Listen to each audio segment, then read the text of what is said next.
Assalamualaikum warahmatullahi wabarakatuh. Pada kesempatan kali ini saya akan membahas mengenai disk management atau biasa dikenal dengan manajemen disk.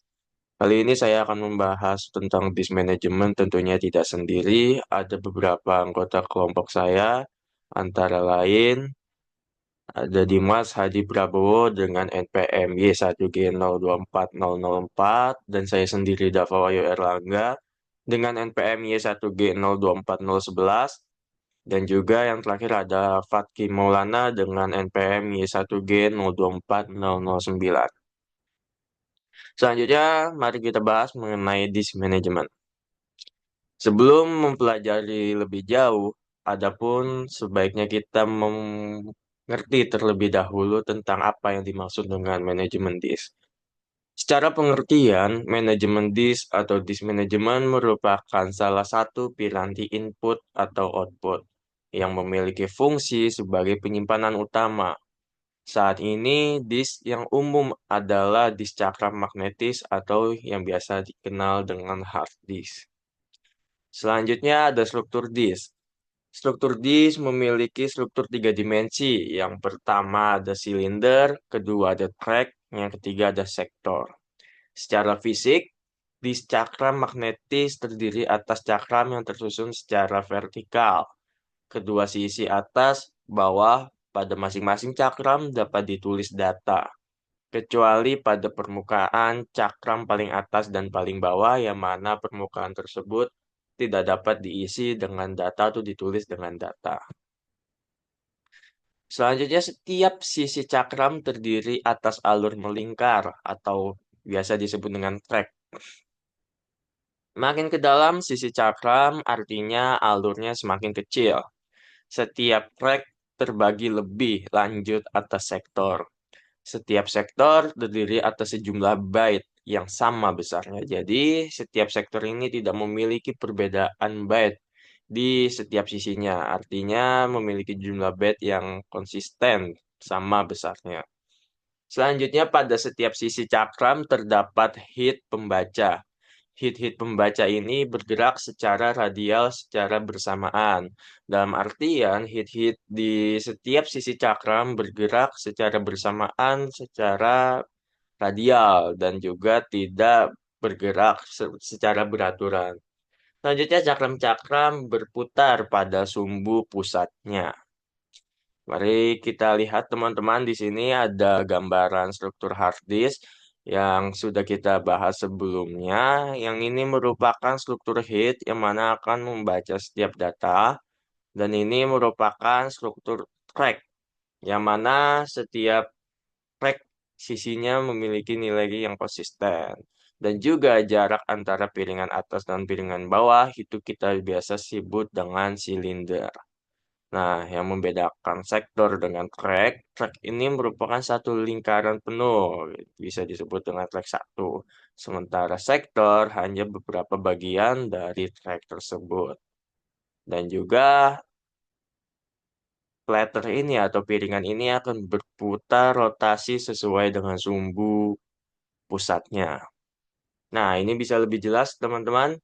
Ada struktur hard disk, head stack assembly dimulai dari head 0 sampai head 5. Sejatinya head 0 sampai head 5 ini tidak memiliki atau tidak bisa membaca data. Maka daripada itu disusunlah head 1, head 2, head 3, head 4, dan head seterusnya. Bisa dilihat di sini yang mana track dan yang mana sektor teman-teman. Track ini yang melingkari plating satu piringan penuh, sedangkan sektor ini terdiri dari beberapa bagian di setiap piringan tersebut. Ada sektor satu, sektor 2, sektor 3, dan sektor seterusnya.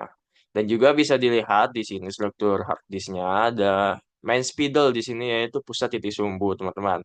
Yang kedua ada head null ini yang akan membaca data atau yang tidak akan membaca data. Selanjutnya ada set nol dan juga ada beberapa struktural lainnya yang bisa teman-teman lihat di sini.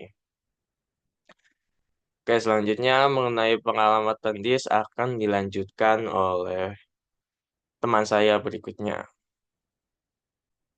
Oke, kali ini saya akan menjelaskan mengenai pengalamatan disk. Disk dialamati secara logika sebagai array satu dimensi. Unit terkecilnya adalah blok, baik untuk operasi read atau write. Ukuran blok dilakukan atau disusun pada saat pengformatan disk. Kemudian urutan penomoran alamat logika disk mengikuti aturan. Yang pertama yaitu alamat paling awal, yaitu sektor 0 adalah sektor pertama dari track pertama pada silinder paling luar.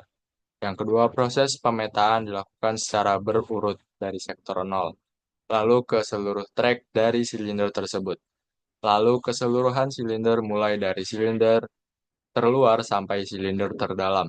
Yang ketiga, urutan yang mendahulukan silinder yang sama sebelum pindah track berikutnya bertujuan mengurangi perpindahan head pembacaan pada setiap sisi cakram. Di sini saya akan melanjutkan materi pembahasan terkait di manajemen yang telah dibahas sebelumnya. Yang berikutnya yaitu ada penanganan disk request. Operasi disk merupakan operasi khusus yang hanya dapat dilakukan oleh rutin sistem pada operasi. Mekanisme penanganan disk request adalah sebagai berikut. Yang pertama yaitu ada suatu proses yang membutuhkan transfer data dari data ke disk. Maka proses akan memanggil sistem call SO atau sistem operasi. Kemudian yang kedua yaitu sistem call akan memicu sistem operasi dan memblok proses yang bersangkutan karena operasi input atau output disk akan memakan waktu. Disk request akan ditangani oleh device driver yang sesuai dengan paranti input atau output yang hendak diakses. Kemudian yang ketiga yaitu device driver akan memeriksa status disk. Jika sedang sibuk, maka akan dimasukkan pada antrian disk bersangkutan. Kemudian jika disk tidak sedang digunakan, maka disk request tersebut akan dilayani dan alamat disk dikirimkan ke disk controller. Eh, Berikut ada dua contoh, yaitu operasi write adalah data akan disalin oleh DMA controller atau prosesor dari memori utama ke buffer disk controller untuk selanjutnya disalin ke piringan disk. Kemudian yang berikutnya ada operasi read, yaitu data yang akan dibaca akan disalin ke buffer disk controller lebih dahulu, baru disalin ke memori utama.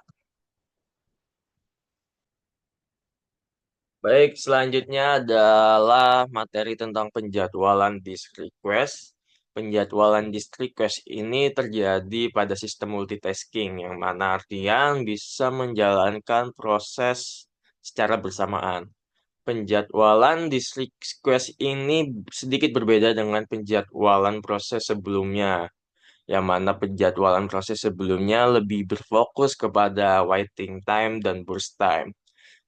Di penjadwalan disk request ini ditunjukkan untuk meminimalkan total latency atau access time dan seek time pada operasi transfer data. Yang mana seek time ini adalah waktu perpindahan data ya teman-teman, bisa dipermudah bahasanya adalah waktu perpindahan data. Selanjutnya kita masuk ke beberapa penjadwalan. Yang pertama adalah penjadwalan first come first serve. Hampir serupa konsep yang dimiliki penjadwalan first come first serve pada materi penjadwalan proses. Mungkin kita bisa mengenal dengan FIFO atau yang dikenal dengan first in first out.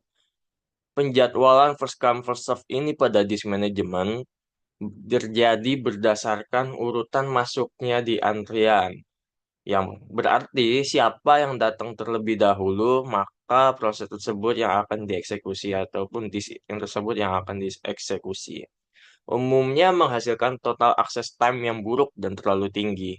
Karena prosesnya terjadi dari konsep siapa yang datang terlebih dahulu, maka membutuhkan akses time yang sedikit lama dan juga terlalu tinggi. Jadi dinilai kurang efektif untuk penjadwalan first come first serve.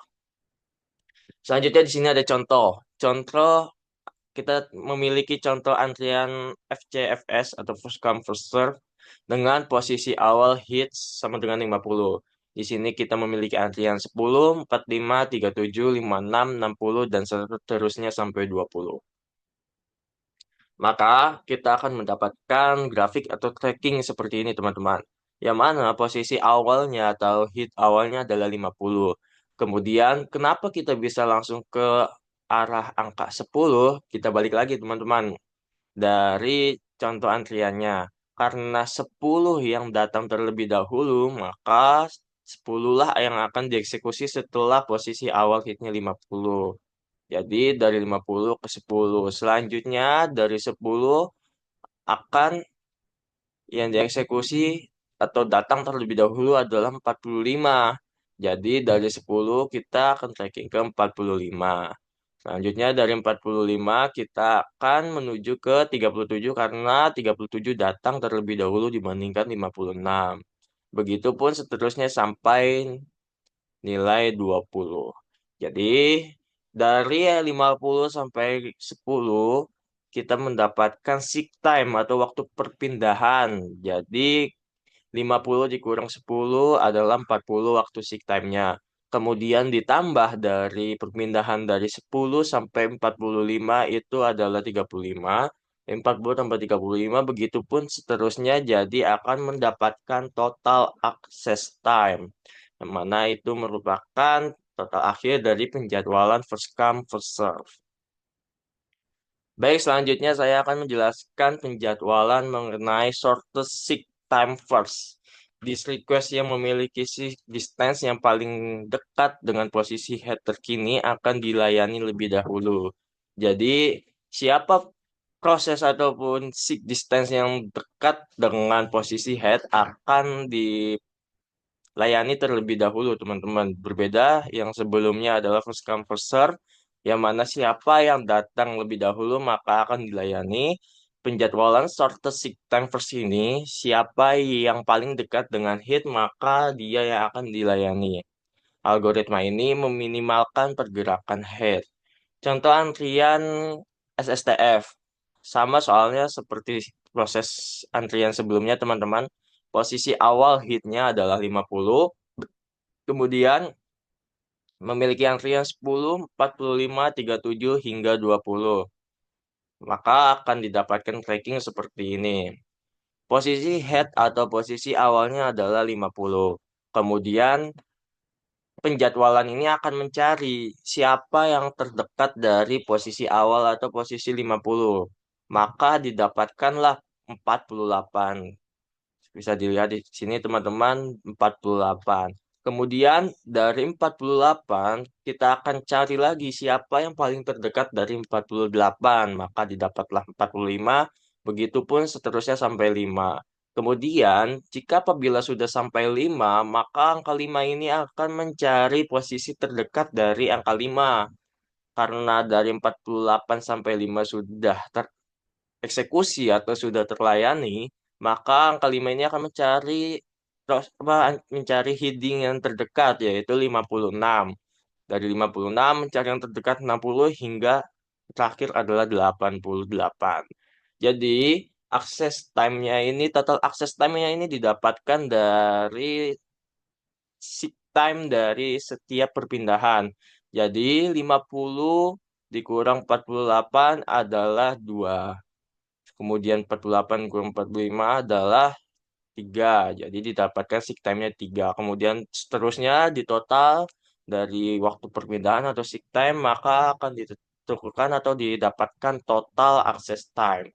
Perlu diingat dalam setiap penjadwalan ini tidak ada nilai minus. Maka hasil yang akan didapatkan atau dihasilkan dari total access time itu adalah nilai plus. Baik, selanjutnya akan dilanjutkan oleh teman saya berikutnya. Kemudian saya akan melanjutkan mengenai penjadwalan scan. Mengasumsikan head bergerak satu arah jika head sudah mencapai bagian terluar atau terdalam dari cakram, maka arah gerak head dibalik. Contoh harian scan-nya yaitu posisi awal head sama dengan 50. Untuk contoh trackingnya seperti ini. Posisi awal 50 menuju posisi yang terbesar yaitu 99, 50, kemudian 56, 60, 70, 78, sehingga 99. Kemudian kembali dari angka terkecil sebelum 50 sampai yang terkecil yaitu poinnya 5, yaitu 48 sampai poin kelima. Kemudian penjadwalan one way elevator atau C-scan. Mirip dengan elevator scan, bedanya head tidak melakukan pembalikan arah, misal pada saat head bergerak dari arah luar ke dalam. Jika head sudah berada di dalam, maka arah pergerakan head akan dikembalikan keluar lagi. Baru gerak head dilanjutkan lagi. Selama pengembalian posisi, tidak ada operasi baca atau tulis. Contoh antrian scan-nya seperti topik sebelumnya, yaitu poin berawal dari 50. Untuk contoh trackingnya seperti ini, maka 50 menuju ke 99 sampai dimulai lagi pada posisi 5, kemudian dari yang terkecil yaitu 0 menuju terdalam lagi yaitu posisi 48. Bisa dilihat seperti ini, garis trackingnya berbeda dengan scan sebelumnya. Kemudian penjelasan penjadwalan look akan dilanjutkan oleh teman saya yang satu lagi. Kemudian yang berikutnya yaitu ada penjadwalan loop.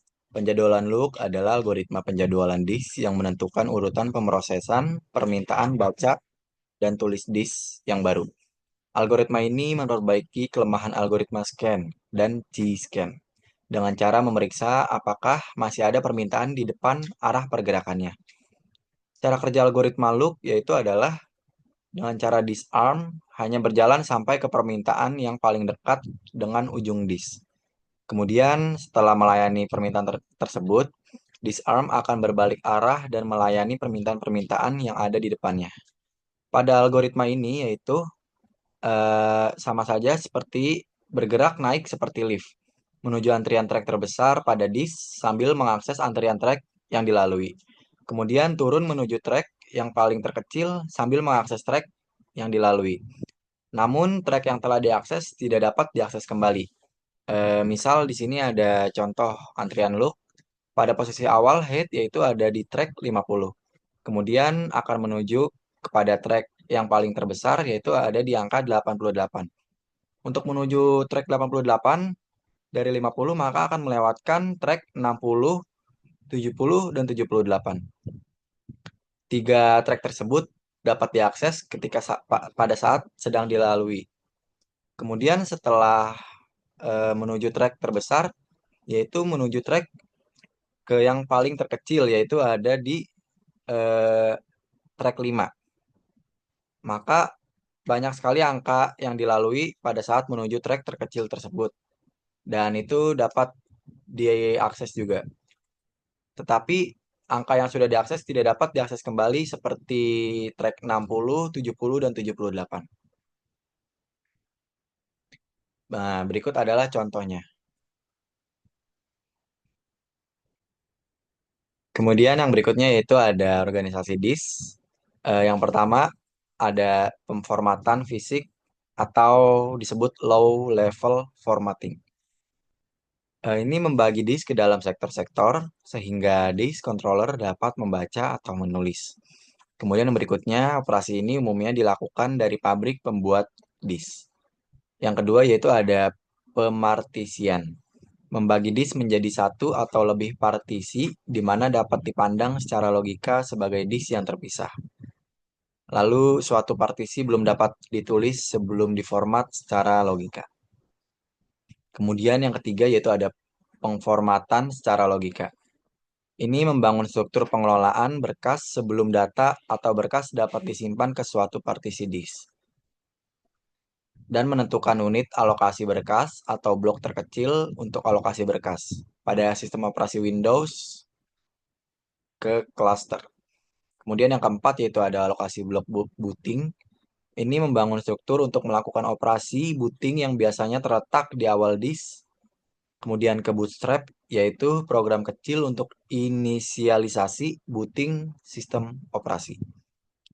Biasanya tersimpan di ROM BIOS pada motherboard.